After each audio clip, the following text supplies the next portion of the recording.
a las 9 seguimos platicando con el licenciado Félix Eladio Sarracino Acuña y la licenciada Yadira Pantoja Pérez de El Revolucionario Institucional. ¿Qué otra cosa nos quieren exponer, Yadira? Sí, bueno, como mencionaba del consejero que ya le hice público, quería mencionar también que él es servidor público, él trabaja en la fiscalía como perito y bueno, no nos entendemos como que participa en este proceso como consejero electoral siendo funcionario. ¿Tienen el dato de cuándo fue electo consejero? Exacto, no lo tengo, pero tuvo que haber tomado protesta en enero de este año, cuando empezaba. Creo que sería muy importante y muy interesante este asunto, ¿verdad? ¿Cómo claro. es posible que un consejero sea también funcionario público y cuándo llegó a este estatus, ¿verdad? ¿Qué otra cosa? Bueno, tenemos entre las causas genéricas la inequidad que el gobierno del Estado infirió en la contienda electoral con su participación en diversos aspectos. Uno de ellos es, aparte de haber permitido que se taparan las entradas a los accesos en casillas, la inequidad que se generó por su participación en los medios de comunicación, dando a conocer obras y proyectos públicos en los medios de comunicación cuando esto está prohibido por el artículo 9 de la Constitución. Esta es una prohibición expresa que se tiene y que todos los gobiernos de los estados y de los municipios y el gobierno federal han sido muy respetuosos en este sentido, porque precisamente es una de las causas por las cuales se han anulado elecciones, que se intenta incidir en la opinión pública favoreciendo al partido que está gobernando, en este caso el PRD. Aquí nosotros presentamos en la demanda de inconformidad diversos ejemplos de medios de comunicación en donde el gobierno del Estado hizo publicidad de su obra pública.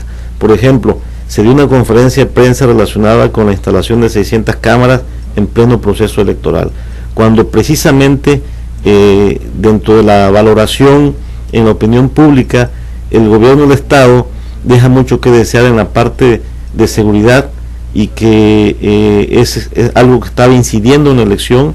Ellos determinan hacer una conferencia de prensa donde está el secretario de gobierno, el fiscal general, el secretario de finanzas y el secretario de seguridad pública, diciendo que se va a instalar 600 cámaras y que se va a realizar esa obra pública con el propósito de generar seguridad en la población. Pues esto es algo muy dirigido precisamente a ese tema de la inseguridad que tanto nos ha afectado a los tabasqueños y que el gobierno del Estado pues ha dejado mucho que desear en su acción durante estos 2 años y 5 meses aproximadamente que lleva.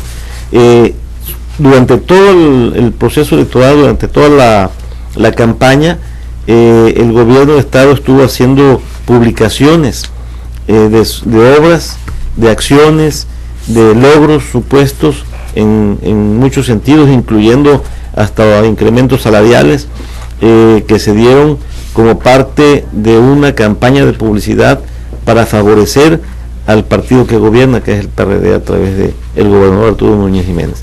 Esto está prohibido por la ley, está prohibido por la Constitución y genera, porque es algo de naturaleza plenamente explorada, que la imagen del gobierno pesa sobre el partido que gobierna.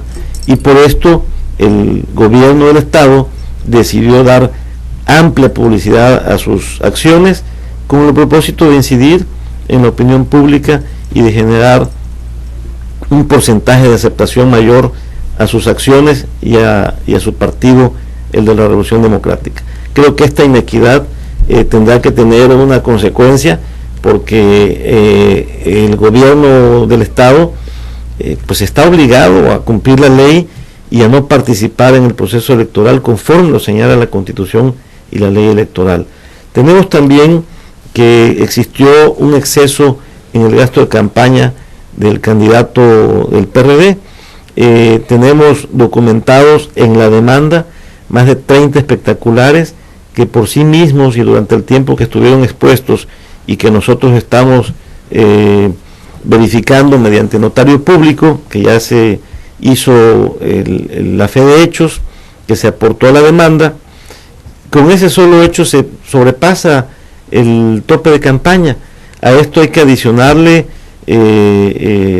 un dirigible que estuvo durante más de un mes.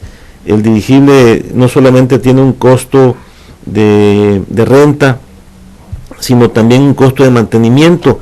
El helio que se utiliza no se le pone desde el principio y luego se desinfla, sino que se tiene que hacer diariamente una carga de helio que tiene un costo considerable y que tiene que impactar el gasto de campaña. Y todo lo que respecta a publicidad en el tope de gastos de campaña va a incidir en cuanto a no solamente los carteles y la propaganda por aire que llamamos, sino la pinta de bardas que se dio desde el principio, que nosotros señalamos que incluso antes del registro que se aprobara para el inicio de las campañas ya se estaban pintando bardas a favor del candidato del PRD, y se dio un gran despliegue en muchos aspectos, utilizando salones como el Centro de Convenciones, por ejemplo, traer conferencistas de la Ciudad de México para aparentar una conferencia y una participación del candidato en determinadas actividades supuestamente sociales. Es decir, se está documentando y la autoridad tiene la obligación de investigar, tiene la obligación de monitorear toda la publicidad y todos los medios de propaganda que ha utilizado o que utilizó el candidato del PRD en este caso, y todos los partidos, y de generar además un reporte conforme a el tabulador que tienen de lo que cuesta cada evento, cada publicidad, cada acción de propaganda, porque no es solamente decir que nos costó al partido una cantidad, sino que hay un tabulador sobre el cual se hace la valoración del costo de una campaña política, y esa es obligación del Instituto Electoral y de Participación Ciudadana aportar, y lo hemos pedido, lo hemos solicitado con el propósito de que se pueda también ahí señalar el exceso de gasto de campaña. ¿Todas estas pruebas ya las documentaron y ya las interpusieron? Sí, así es. Todas estas pruebas están ya listas para que el tribunal razone. ¿Ya las tiene el tribunal? Sí, sí, desde el momento. ¿Y cuándo vamos a tener resultados? Son 45 días para que el tribunal nos dé una resolución. ¿A partir de cuándo fue esto? A partir de este domingo 21 de junio. Del pasado domingo 21. ¿Son días hábiles o son días naturales? Así es. O sea que será mes y medio. Así es, aproximadamente. Será pues se va todo junio, que será julio, a finales de julio. A finales de julio deberíamos tener la resolución que nos emita el tribunal. Bien, si el Tribunal Electoral de Tabasco no da la resolución que ustedes creen que es la adecuada, ¿irán al federal? Así es. Sí, efectivamente. ¿Y cuál es el proceso en ese momento? Y nosotros pensamos que el Tribunal Electoral de Tabasco va a resolver en contra, definitivamente. ¿No confían en él? No confiamos para nada en el tribunal. Hay que ver la parte que nos contaba la licenciada Yadira, del magistrado Oscar Rebolledo, que unos días después de la elección, sin conocer ni siquiera una demanda de inconformidad, sin conocer los datos de una demanda de inconformidad, él ya estaba dando por hecho de que no hay factores, que no hay causas para anular la elección, de modo que ya tenemos en ese magistrado Oscar Rebolledo pues un sesgo muy importante, porque sin conocer los datos que los partidos vamos a aportar para la inconformidad y para buscar la anulación, él ya estaba prejuzgando que no hay ninguna causa de anulación. Tenemos un magistrado también que está prácticamente amenazado por la vía legal, que es el magistrado Montaño, que tienen una demanda en contra de él por parte de la Fiscalía General del Estado, que no se ha procedido porque no se ha podido hacer, hicieron una vía incorrecta, pero sin embargo la amenaza subsiste, la presión subsiste, es decir, 2 magistrados de 3 que están prácticamente coaccionados de alguna manera.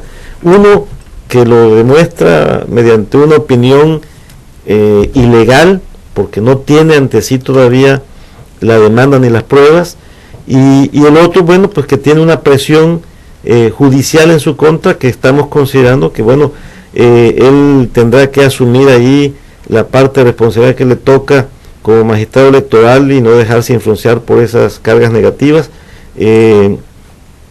Por lo tanto, creemos que aquí en el tribunal no hay las condiciones para que se dé una sentencia imparcial y objetiva como debe ser por parte de la autoridad jurisdiccional. Muy bien. Tengo que ir a la pausa. ¿Es lo que querían exponer o todavía hay más? Nos faltaría nada más un... Bueno, entonces vamos a regresar de la pausa para terminar con esta exposición. Sí, bueno, gracias, Chuy. Si tu vida está en las redes, los nuevos planes Telcel Pro son para ti, porque tienen WhatsApp, Twitter y